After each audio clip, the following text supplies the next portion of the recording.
Eu queria responder dessa maneira. A maconha faz bem. Maconha faz mal? Bom, toda substância tem grupos de risco. Qualquer substância tem grupos de risco. Gente, isso é muito importante, né? Isso é extremamente importante. Porque muitas vezes há inclusive, nos defensores, né, da legalização, da descriminalização das substâncias, é um limiar muito, muito tênue, né? Entre defender isso e começar também a esquecer que há problemas também no uso, né? Há problemas do abuso, do vício. E tem uma galera que acaba provocando uma certa romantização da utilização, né? Como se fosse mágico e bom para todo mundo, né? Então, o que o professor Siddhartha Ribeiro vai falar agora sobre os grupos de risco, isso é extremamente importante. Isso para todas as substâncias, legais, ilegais, né? Tudo tem grupo de risco, né? E eu trago essa fala, inclusive, do professor Siddhartha Ribeiro nas aulas também, quando estou tratando dessa questão. No caso da maconha, a pesquisa é interditada. Mas mesmo sendo interditada, muita pesquisa já foi feita. Então, o que a gente pode dizer sobre grupos de risco? Gestantes e lactantes. Embora não tenha nenhum estudo que eu saiba mostrando que aquela gestante que fez uso exclusivo da maconha teve malformação do feto, e tem muitos casos de mulheres que vão dizer, eu fumei e não tive problemas, nós sabemos que o sistema canabinoide é usado, por exemplo, para guiar axônios na embriogênese. Então, é bem razoável admitir que, em alguns casos, isso vai ser problemático e não vejo nenhum problema que os antiproibicionistas abracem a ideia de que lactantes e gestantes são um grupo de risco. Não tem nenhuma razão para a gente não incluir. Tá certo? Embora não tenha aquele artigo científico dizendo, olha, só o uso da maconha. Por quê? Porque a usuária da maconha também é usuária de álcool, de tabaco, de outras coisas. Porque o dado fica confuso. Mas a gente não tem problema com isso. Jovens, em geral, e nesse caso a evidência é forte. Existe uma síndrome amotivacional ligada ao uso precoce e abusivo da maconha. Acho que tanto os antiproibicionistas quanto os proibicionistas convergem nisso, não tem problema. A discussão passa a ser como proteger os jovens. A gente protege mais os jovens no proibicionismo ou no antiproibicionismo, na legalização regulamentada.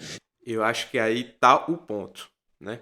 Principalmente para mim, né? Estou pretendendo fazer um estudo voltado para a discussão dessas substâncias psicoativas no âmbito educacional, né? O porquê, o que a gente tem hoje, né? Vamos começar por isso. O que é que a gente tem hoje, né? Em termos de educação em relação a drogas no Brasil, aos jovens, né? Onde é que a gente se aproxima, né, disso? Na escola, na família, né? Quais os ambientes que se deve discutir isso? Como se deve discutir isso? É o outro ponto, né?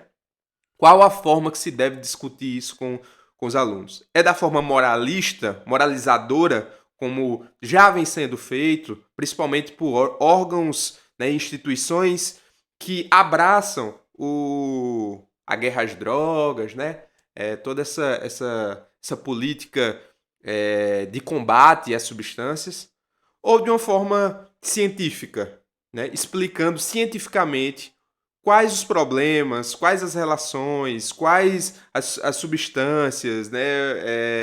A história delas e tudo mais, né? Se discutindo cientificamente, de fato, com esses jovens, né? Com essa juventude que consome substâncias psicoativas, né? Muitas vezes ilegais também. Legalizadas, mesmo não estando dentro fora, na verdade, do grupo de risco, né? Por exemplo, o álcool, ele é proibido para menores de 18 anos. O que mais tem é jovem bebendo álcool, né? E como se faz isso, essa regulamentação? Como ela deve ser feita, né? Como ela deve ser melhorada no caso dessas substâncias legalizadas, né? O que tem de substância ilícita sendo consumida pelos jovens também é uma coisa, né? É um volume muito grande, né? Então, há uma importância muito grande de se discutir isso, mas a gente só discute isso de uma forma tranquila, de uma forma aberta, na legalidade, né? A gente só consegue discutir isso, estudar, aprofundar na legalidade.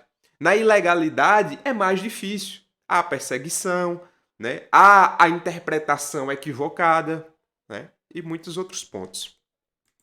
Em que as pessoas, como aconteceu no caso do tabaco, com propaganda regulamentada, o uso caiu quase que 1/3 nos últimos 10 anos no Brasil. Um outro grupo de interesse é o grupo dos psicóticos. E eu concordo com o Arthur, existem evidências de que o uso precoce e abusivo está associado a aumento da incidência de psicose. Isso não quer dizer que maconha causa psicose. Viu, Toffoli e Arthur, que vocês estão aí cochichando? Falando com vocês. Isso não quer dizer que maconha causa psicose. Assim eu vou ficar paranoico. Vamos falar da paranoia daqui a pouco. Não tem nenhum estudo demonstrando uma relação causal entre maconha e psicose. Pode ser até que seja, tá? Mas pode ser que não seja. Uma correlação não quer dizer uma causalidade. Então, esse é um estudo recente de Harvard, fazendo um estudo bem controlado, em que eles chegam à conclusão, que eu destaquei aí embaixo, que é mais provável que a explicação da psicose venha da herança genética do que da maconha. A maconha não estaria causando, mas pode estar precipitando um surto numa pessoa que tem uma predisposição. E, portanto, essa pessoa faz parte do grupo de risco e precisa ser protegida. Aí volta a discussão, como se protege melhor? Na proibição ou na legalização. Uma outra questão é a questão das pessoas com tendência à depressão. E aqui os dados são um pouco controversos. Por quê? Maconha rica em THC, em baixa dosagem, tem efeitos antidepressivos. Maconha rica em CBD, em alta dosagem, tem efeitos depressivos. Porque, como eu falei, THC e CBD têm efeitos opostos. Tá? Tem trabalhos recentes com animais mostrando que canabinoides podem aumentar a neurogênese no hipocampo. Aumentar a neurogênese no hipocampo é o que os antidepressivos fazem. E olha que doido, gente. A gente ouve muito nessa coisa, olha, as matérias do Fantástico, né? As matérias do Fantástico são ótimas sobre maconha, né? Olha só, se descobriu que o CBD, né, um dos elementos da cannabis, né, que precisa ser isolado para é medicinal e tem contribuído com a cura de determinada doença ou com o tratamento de determinada doença, tal. E coloca sempre o THC porque ele é o causador, né, é o que age, né, de certa forma, no sistema nervoso central, agindo no sentido de do que pode ser chamado de substância perturbadora, né? Ele é colocado como inimigo, como a parte ruim da planta. E olha só, o THC também é medicinal, né? Até de forma recreativa, gente. Se a gente for pensar, um indivíduo que possui uma certa criatividade, né, uma diversão na sua vida, né, ela está se prevenindo contra doenças, contra problemas, de certa forma, né? Então, a recreatividade, ela também é medicinal, de certa forma, se a gente for pensar, né? Então, você poderia pensar de maneira simplista assim: a pessoa está deprimida porque está presa a eventos negativos do passado. Se ela tem novos neurônios sendo formados no hipocampo o tempo todo, ela deixa o passado para trás e vai viver a vida. Ela não se deprime. Tá certo? Essa é uma explicação que existe hoje na psiquiatria para por que os antidepressivos funcionam, para além do aumento do nível da serotonina. Então, isso é uma questão em discussão. Se ela é... Então, quando se encontra uma relação, as pessoas deprimidas usam mais maconha. Ela usa maconha porque a maconha fez ela ficar deprimida, ou ela está usando maconha como remédio para a depressão? Depende do tipo de maconha que ela usa. E no caso da proibição, nós não sabemos qual é. A maconha que a pessoa compra na rua, ela tem composição indefinida, misturada, prazo de validade vencido, altamente danosa à saúde.